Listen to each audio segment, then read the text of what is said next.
আসসালামু আলাইকুম। একটা কথা আমরা সবাই বলি যে আহ, রাজনীতিতে শেষ কথা বলে কিছু নাই। আসলে খুব ইন্টারেস্টিং একটা কথা। এই কথাটা নিয়ে 2000 ওয়ার্ডের ভালো একটা আহ, রচনা লেখা যাবে। আমি রচনাই বললাম, কেন বললাম? কারণ অন্য কোনো ওয়ার্ড ইউজ করে আমি আসলে অন্য ওয়ার্ডগুলোরে কলঙ্কিত করতে চাই না। তো ব্যাপারটা খুব ইন্টারেস্টিং। ইন্টারেস্টিং এই কারণে বললাম যে মানে আমাদের আশেপাশে যারা রাজনীতি করতেছে আমরা দেখতেছি, মানে ওরা জনগণের জন্য রাজনীতি করে।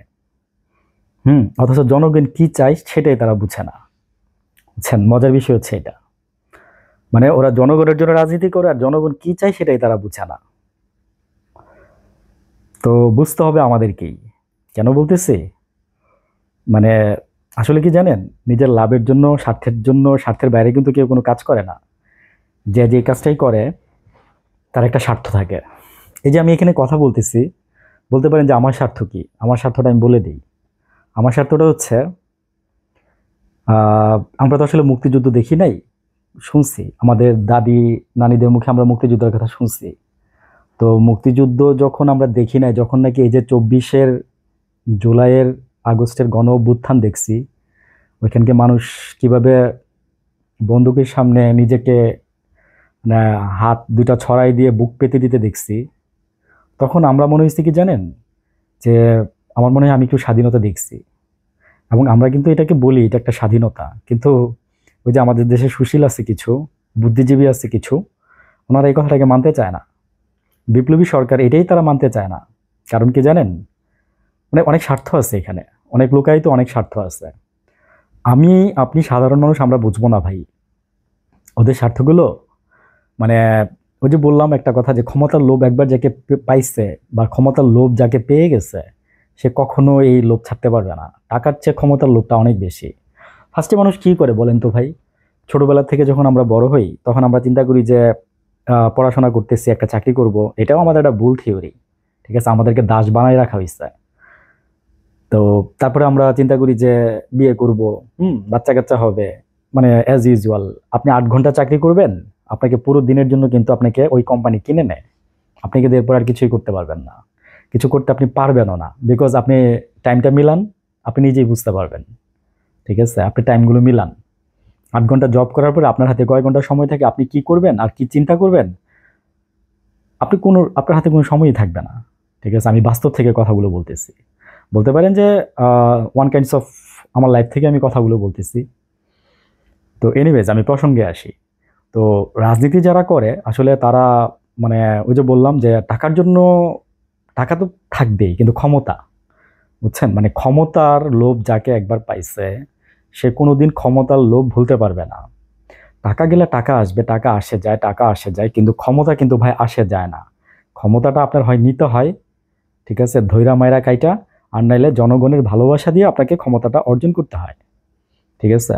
তো এই ক্ষমতা যখন নাকি আপনি ভালোবাসা দিয়ে পাবেন না, কারণ অন্য কেউ, যেমন আমি আপনাকে ভালোবাসি না, বিএনপি আমি আপনাকে ভালোবাসি না, নতুন দল আমি আপনাকে ভালোবাসি না। ঠিক আছে। তো আপনি জোর করে পারবেন আমার কাছ থেকে আপনি ভোটটা নিতে? পারবেন না কিন্তু। তখন কি করবেন আপনি? তখন আপনি আমাকে ভয় দেখাবেন, আপনি আমাকে ব্ল্যাকমেল করবেন, আপনি আমাকে টাকা দিবেন, আপনি আমাকে লোভ দেখাবেন। হ্যাঁ, যদি আমি লোভী হই তাহলে আমি আপনার টাকার কাছে বিক্রি হয়ে যাব। এই কাজটাই আমাদের যারা কিছু ভালো মানুষ থাকে তাদের মধ্যে এই জিনিসটা তারা করে। ঠিক আছে, আমি এখানে কোনো মেসেজ দিতে আসি নাই, আমি কোনো নিউজ দিতে আসি নাই। আমি জাস্ট এই ভিডিওটা করতেছি, এই কন্টেন্টটা করতেছি জাস্ট আমাদের বিবেক, আমাদের বিবেক বলে একটা কথা আছে। আমি বলি সবসময় একটা কথা, যে আমরা আমাদের বিবেকটা যখন বিক্রি করে দেই, তখন আমাদের আর মানুষ আর পশুর মধ্যে আমাদের আর কোনো তফাৎ থাকে না। কিন্তু আমরা কিন্তু এই বিবেকটাকে বিক্রি করে দিই। কখন দেই জানেন? এর মধ্যে আবার দুইটা ভাগ আছে। কেউ দেই হচ্ছে পেটের মানে ক্ষুধার যন্ত্রণায় আমরা বিবেক বিক্রি করে দিই, দিয়ে মনে করেন যে ওই আমরা একটা অসৎ কাজে জড়াই যাই, আমার কোনো উপায় থাকে না। আর আরেকটা জিনিস হচ্ছে আমি মানে আমাকে বাধ্য করা হয়। এটা হচ্ছে ভালোর মধ্যে দুইটা জিনিস, মানে যারা দুর্নীতি করতে চায় না বা কিছু। আর আরেকটা অংশ আছে যে তারা মনে করেন যে ওই দুর্নীতির পিছনেই দৌড়ায়। ঠিক আছে, এবং ওই লোকগুলাকেই সাধারণত যারা রাজনীতি করে তারা বেছে বেছে তাদের দলে নেয়।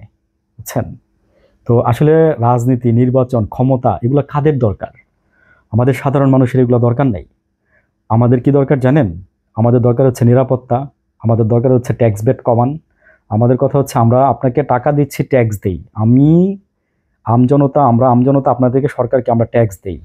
সেইটার বিনিময়ে আমি আপনার কাছে আমার নিরাপত্তা চাই, আমি আমার মানে সোশ্যাল জাস্টিস চাই, আমি আমার একটা ন্যায্য যদি দাবি থাকে সেটা আমি চাই।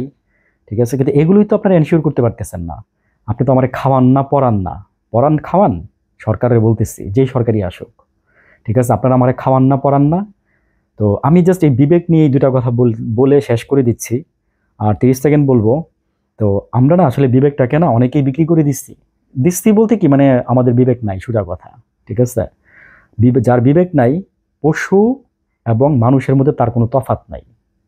জাস্ট এটাই আমি আজকে বললাম, যে যার বিবেক নাই তার পশু এবং মানুষের মধ্যে কোনো তফাৎ নাই।